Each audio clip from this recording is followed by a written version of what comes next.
Dua kesalahan fatal ketika membaca surat Al-Fatihah bisa menyebabkan seluruh sholatnya batal, sholatnya tidak sah. Bahkan bisa menyebabkan dia menjadi orang yang musyrik, orang yang menyekutukan Allah Azza wa Jalla. Naudzubillah tsumma naudzubillah.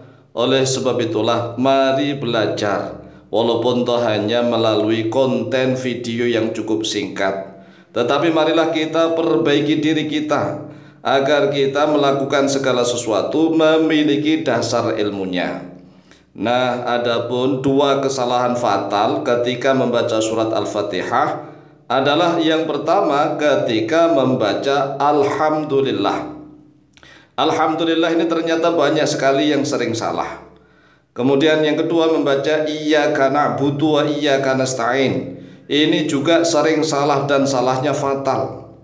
Yang pertama, ketika membaca Alhamdulillah, Alhamdulillahi Rabbil Alamin, letak kesalahannya di dalam huruf ha.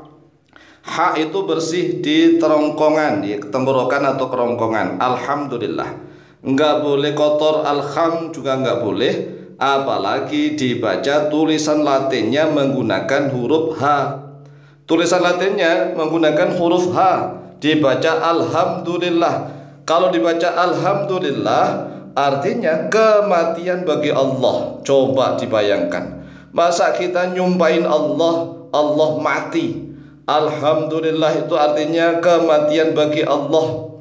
Sedangkan yang benar adalah Alhamdulillah pakai ha, bukan pakai kha, bukan pakai ha, yang artinya segala puji bagi Allah. Kita ingin memuji kepada Allah Jalla Jalaluh.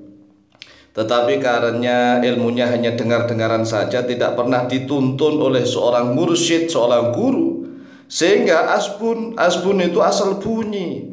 Nah, dikira benar. Sekali lagi ya, tulisan Arab, huruf-huruf Arab itu nggak bisa diwakili dengan menggunakan huruf Latin.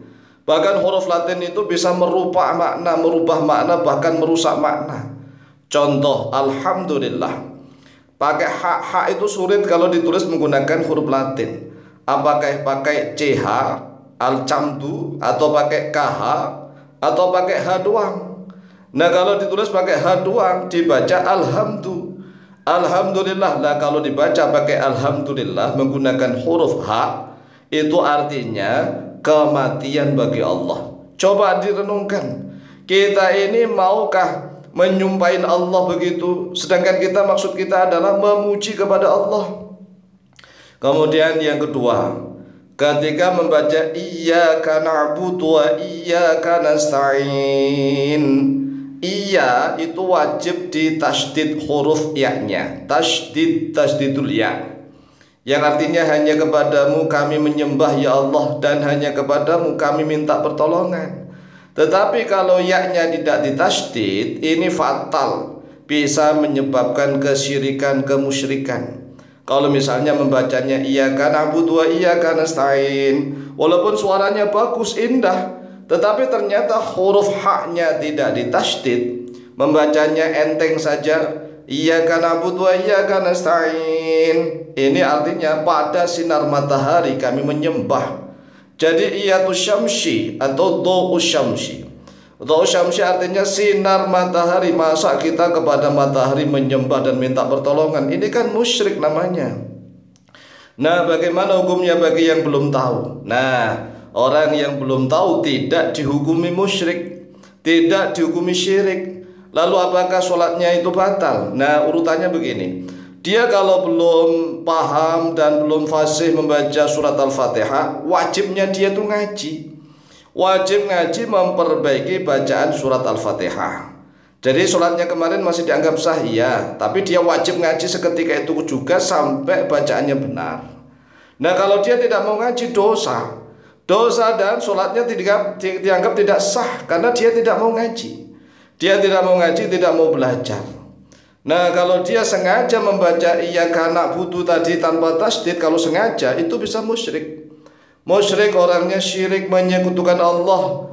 Orangnya musyrik, ya musyrik ini orang yang menyekutukan Allah karena Maknanya iyyaka na'budu kalau tanpa tasydid adalah sinar matahari. Kepada sinar matahari kami menyembah, dan kepada sinar matahari kami minta pertolongan. Coba dibayangkan, ini baru 2 kata loh ya, sebenarnya banyak sekali. Tetapi yang fatal ini 2 ini sangat fatal. Adapun kalau misalnya membaca Ar-Rahman pakai kha itu enggak merubah makna. Ya merubah makna kalau jadi kha. Tapi apakah fatal? Nanti kita bahas. Makanya ibadah itu butuh ilmu. Butuh ilmu karena al-amalu ini membutuhkan ilmu. Makanya Imam Bukhari mengatakan al-ilmu qabla al-qawli wal amali. Imam Bukhari dalam kitab Sahih beliau memberikan judul di awal-awal kitabnya itu al-ilmu qabla al-qawli wal amali.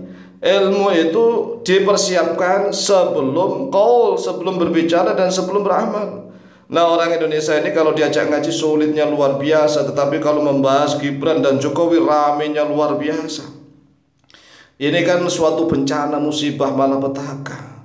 Orang Indonesia ini kan mayoritas orang Islam, tapi terombang-ambing oleh nafsu dan syahwatnya, kedudukan duniawi, serakahnya luar biasa. Diajak ngaji justru ustadznya yang dituduh macam-macam. Inilah kehancuran Indonesia, walaupun toh buminya subur, tanaman apa aja ada, bahkan di dalam perut bumi berbagai macam tambang ada. Tetapi rakyatnya miskin-miskin, tidak sejahtera. Sedangkan kalau di Mekah Medina sana, walaupun toh buminya gersang, tandus, kering kerontang, mencari air sulit kalau nggak ada zam-zam ya kan, sulit sekali mencari air. Kemudian padang pasirnya luas, nggak ada tanaman-tanaman, gunungnya nggak ada pepohonan, gunungnya itu cuma batu-batu doang, gundul, nggak ada pepohonan apapun. Tapi mengapa rakyatnya kaya raya di Mekah Medina? Karena orang-orang Mekah Medina itu kegiatannya hanya ngaji. Coba aja kita lihat aja lah, apalagi pas musim haji dan umroh, Masya Allah, orangnya hanya ngaji, sholat, zikir, baca Al-Quran, ya berdoa, hanya ngaji, sholat, berzikir, dan itu setiap hari, setiap malam, 24 jam.